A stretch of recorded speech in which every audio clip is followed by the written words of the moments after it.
চলুন সরাসরি আমাদের আজকের এই ঐতিহাসিক বিশ্লেষণে ঢুকে পড়ি। আজ আমরা ঐতিহাসিক সূত্রগুলোর উপর ভিত্তি করে হযরত খাজা মঈনুদ্দিন হাসান চিশতির সেই অবিশ্বাস্য এবং রোমাঞ্চকর আধ্যাত্মিক যাত্রার গল্পটা জানব। ভাবুন তো, ইরানের এক সাধারণ কিশোর মাত্র 15 বছর বয়সেই যে এতিম হয়ে গেল, সে কিভাবে পরবর্তীতে পুরো ভারতবর্ষের সুলতানুল হিন্দ মানে আধ্যাত্মিক সম্রাট হয়ে উঠল। এই অভাবনীয় রূপান্তরের পেছনের গল্পটা কিন্তু সত্যি অবাক করার মতো। শুরুটা হয়েছিল 1139 খ্রিস্টাব্দে। ইরানের সিস্তানে এক সম্ভ্রান্ত সৈয়দ বংশে তার জন্ম। কিন্তু ওই যে বললাম, মাত্র 15 বছর বয়সেই তিনি পিতৃহীন হন। বেঁচে থাকার জন্য সম্বল বলতে ছিল উত্তরাধিকার সূত্রে পাওয়া একটা ছোট ফলের বাগান আর একটা জাতা কল। ওভাবেই কোনো রকমের দিন কাটছিল, কিন্তু এরপরই ঘটে যায় এক অদ্ভুত ঘটনা।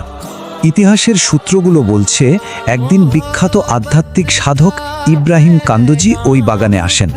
কিশোর মঈনুদ্দিন খুব শ্রদ্ধার সাথে সাধককে এক থোক আঙুর খেতে দেন। তো সাধক কয়েকটি আঙুর চিবিয়ে ওই কিশোরের মুখে তুলে দিলেন। আর বলা হয় ঠিক ওই মুহূর্তেই তার ভেতরে এক প্রচণ্ড আধ্যাত্মিক আগুনের স্ফুলিঙ্গ জ্বলে ওঠে। আক্ষরিক অর্থেই এই একটা ঘটনা তাকে জাগতিক সব মোহ ত্যাগ করতে বাধ্য করে। এখন স্ক্রিনে যে বিশাল সংখ্যাটা দেখা যাচ্ছে, মানে 20, এটা কিন্তু যেমন তেমন কোনো সংখ্যা নয়। এটা হলো পুরো 20টা বছর। তিনি তার পীর বা মুর্শিদ খাজা উসমান হারুনির সেবায় ঠিক এই পরিমাণ সময় ব্যয় করেছিলেন। ভাবা যায়, একজন একনিষ্ঠ শিষ্য হিসেবে টানা 2 দশক তিনি মুর্শিদের বিছানা আর মালপত্র নিজের মাথায় বয়ে নিয়ে বেরিয়েছেন। এই সূত্রগুলোতে প্রাতিষ্ঠানিক জ্ঞান আর বিশুদ্ধ আধ্যাত্মিকতার মধ্যে একটা দারুণ তুলনা পাওয়া যায়।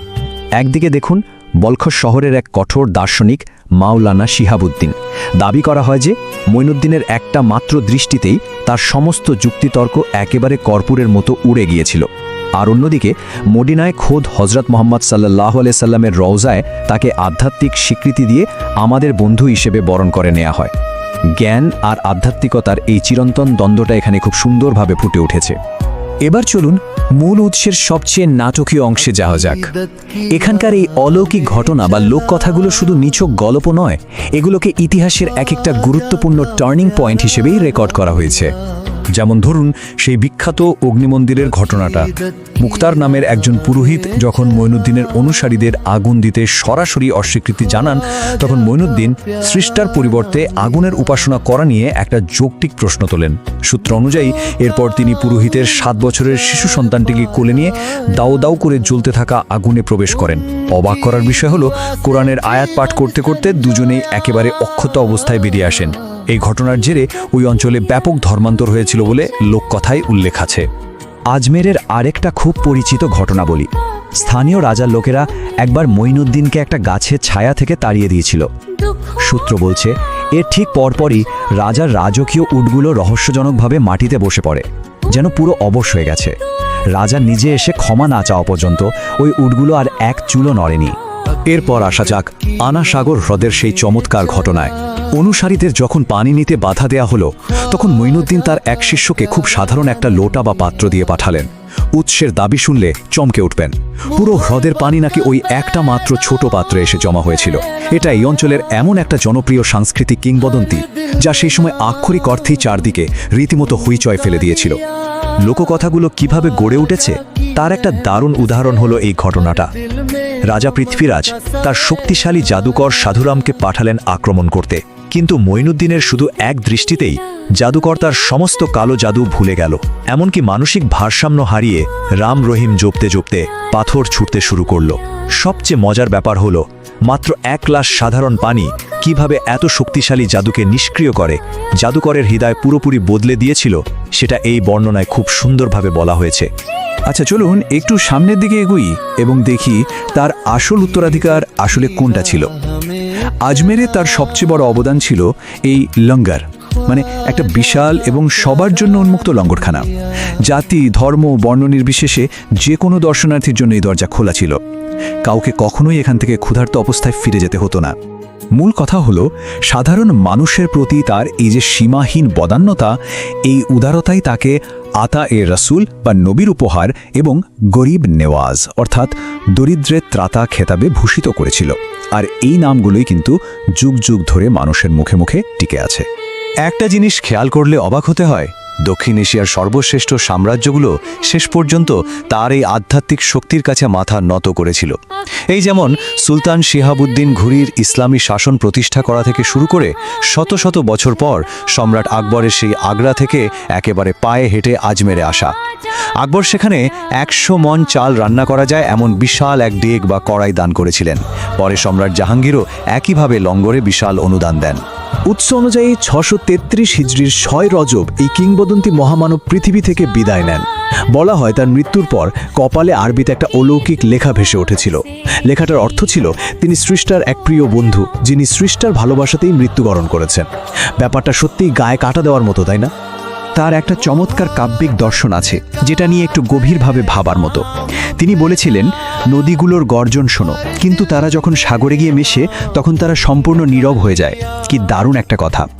একটা আত্মা কিভাবে পরম সত্তার সাথে মিশে গিয়ে একেবারে পরম প্রশান্তি লাভ করে, সেটা এর চেয়ে সুন্দর করে আর বোঝানো যায় না। সবশেষে এই আলোচনার একেবারে শেষ প্রান্তে এসে একটা প্রশ্ন আপনাদের সবার জন্য রেখে যেতে চাই। সীমান্ত আর বিশ্বাসের দ্বন্দ্বে টুকরো টুকরো হয়ে যাওয়া আজকের এই পৃথিবীতে 12 শতকের সেই সাধকের কাছ থেকে আমরা আসলে কি শিখতে পারি, যিনি কোনো রকম বাজবিচার ছাড়া সবাইকে ঠিক একই রান্নাঘর থেকে পরম মমতায় ঠাইয়েছেন। একটু ভেবে দেখবেন, এই যে সবাইকে আপন করে নেওয়ার মানসিকতা, এটা কি আমাদের আজকের এই আধুনিক সমাজেও সমানভাবে কাজে লাগানো সম্ভব নয়? শুরুতেই খুব স্বাভাবিকভাবে একটা প্রশ্ন মনে জাগতে পারে, কিভাবে একেবারে অনাড়ম্বর জীবনযাপন করা একজন সাধারণ সাধক পুরো একটা দেশের ইতিহাস আর সমাজ ব্যবস্থাকে এতটা গভীরভাবে রূপ দিলেন? চলুন ধাপে ধাপে এই অসাধারণ ব্যক্তিত্বের শত শত বছর ধরে চলা বিশাল প্রভাবের পেছনের গল্পটা উন্মোচন করা যাক। তো এই গরিব নেওয়াজ আসলে কে ছিলেন? চলুন তার পরিচয়টা একটু জেনে নেওয়া যাক। গরিব নেওয়াজ এই উপাধিটা শুনলেই কিন্তু এর গভীরতা কিছুটা হলেও আঁচ করা যায়। এর মানে হলো যিনি গরিব বা অসহায়দের প্রতি অসীম দয়ালু। সত্যি বলতে এই একটা উপাধির মধ্যেই তার পুরো জীবনের উদ্দেশ্য লুকিয়ে আছে। মানুষের জীবনমান উন্নয়নে তার যে আজীবন আত্মোৎসর্গ, এটা তারই এক অনন্য স্বীকৃতি। যদি আমরা একটু ইতিহাসের দিকে তাকাই, 1143 খ্রিস্টাব্দে ইরানে জন্ম এই মহান সাধকের। এরপর জীবনের একটা পর্যায়ে এসে সম্পূর্ণ আধ্যাত্মিক নির্দেশনায় তিনি চলে আসেন ভারতবর্ষে। আর 93 বছর বয়সে ইন্তেকাল করার আগ পর্যন্ত তার এই সুদীর্ঘ জীবনটা যেন একটা নির্দিষ্ট ভূখণ্ডে শুরু হয়ে একটা বিশাল জনপদে গিয়ে পূর্ণতা পেয়েছিল। তার ভারতে আগমনের এই ঐতিহাসিক অধ্যায়টা বেশ কৌতূহল জাগানো। এখানে একটা ব্যাপার খুব স্পষ্ট, তার এই আগমন নিছক কোনো সাধারণ ভ্রমণ ছিল না। তিনি সম্পূর্ণ আধ্যাত্মিক নির্দেশনায় ভারতে এসেছিলেন। আর এই একটা সিদ্ধান্তই পরবর্তীতে একটা বিশাল জাতির গতিপথ একেবারে চিরতরে বদলে দিয়েছিল। গভীর বিশ্বাস যে কতটা শক্তিশালী হতে পারে, এটা তারই একটা জ্যান্ত প্রমাণ। এখন প্রশ্ন হলো, ঠিক কোন দর্শন তাকে সাধারণ মানুষের এতটা কাছাকাছি নিয়ে গিয়েছিল? চলুন তার বদান্যতা আর উদারতার দর্শনটা একটু দেখি। তিনি আসলে এমন কি করেছিলেন? খুব সাধারণ কিন্তু প্রচণ্ড প্রভাবশালী কিছু কাজ। তার ছিল অটল বদান্যতা, অভাবীদের জন্য লঙ্গরখানার ব্যবস্থা, আর গভীরভাবে মানবতাবাদী একটা দর্শন। সবচেয়ে অবাক করা ব্যাপার হলো, তিনি কিন্তু জাতি বা ধর্মের কোনো ভেদাভেদই মানতেন না। তৎকালীন সমাজের গভীর বিভেদগুলোকে ভেঙে তিনি সাম্যের এক নতুন দৃষ্টান্ত স্থাপন করেছিলেন। লাখো কোটি, হ্যাঁ, সংখ্যাটা আসলেই লাখো কোটি। সমাজের সব স্তরের লাখ লাখ মানুষ তাকে হৃদয় থেকে ভালোবেসেছিল, সম্মান করেছিল।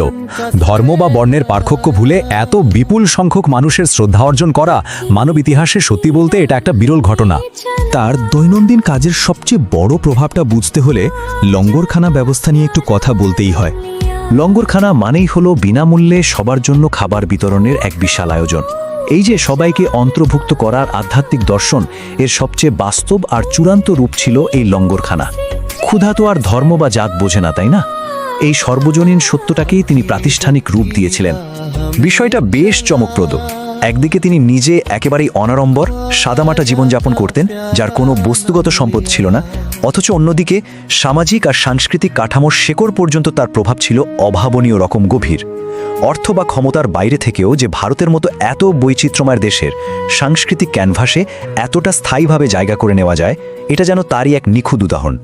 এই যে চিশতি তরিকা, এর প্রসার কিভাবে হয়েছিল সেটা এখন আমরা দেখব। তার এই দর্শন কিন্তু শুধু তার আশেপাশেই আটকে থাকেনি। এর পেছনে ছিল তার পারিবারিক বংশধারার গভীর প্রভাব, তৎকালীন প্রখ্যাত সুফি সাধকদের সাথে তার নিবিড় সম্পর্ক। আর এই সব কিছুর হাত ধরেই পুরো ভারত জুড়ে চিশতি তরিকা একটা বিশাল আধ্যাত্মিক নেটওয়ার্ক হিসেবে ছড়িয়ে পড়েছিল, ঠিক যেন একটা চেইন রিয়াকশন। 93 বছর এত দীর্ঘ একটা জীবন তিনি পেয়েছিলেন বলেই হয়তো নিজের দর্শনটাকে এত শক্তভাবে প্রতিষ্ঠা করে যেতে পেরেছিলেন। একটা দীর্ঘ জীবনকে মানব কল্যাণে কতটা কার্যকরভাবে ব্যবহার করা যায় এটা দেখলে বেশ অবাকই হতে হয়। এই দর্শন তার মৃত্যুর শত শত বছর পরও আপন শক্তিতে দিব্যি টিকে আছে। অতীত পেরিয়ে এবার সাম্প্রদায়িক সম্প্রীতির আজকের রূপটা একটু দেখা যাক। আজমের শরীফের দরগা আজও ঠিক সেভাবেই দাঁড়িয়ে আছে, সাম্প্রদায়িক সম্প্রীতির এক অনন্য মিলন কেন্দ্র হিসেবে। আজও সেখানে প্রতিদিন সব ধর্মের, সব বর্ণের মানুষ এক কাতারে এসে দাঁড়ায়। এটাই তো তার ঐক্য ও সম্প্রীতির কালজয়ী শিক্ষার সবচেয়ে বড় প্রমাণ। শেষ করার আগে এই প্রশ্নটা আমাদের সবাইকে গভীরভাবে ভাবায়, কিভাবে 800 বছর পুরনো একটা সাদামাটা জীবনযাপন আর বিনামূল্যে খাবার বিতরণের দর্শন আজও একটা বিশাল জাতির সাংস্কৃতিক কাঠামো এত শক্তভাবে ধরে রাখতে পারে। ইতিহাসের এই নিঃস্বার্থক কাজগুলো থেকে শিক্ষা নিয়ে আজও কি আমরা আমাদের চারপাশটাকে আরও সম্প্রীতিপূর্ণ করে তুলতে পারি না?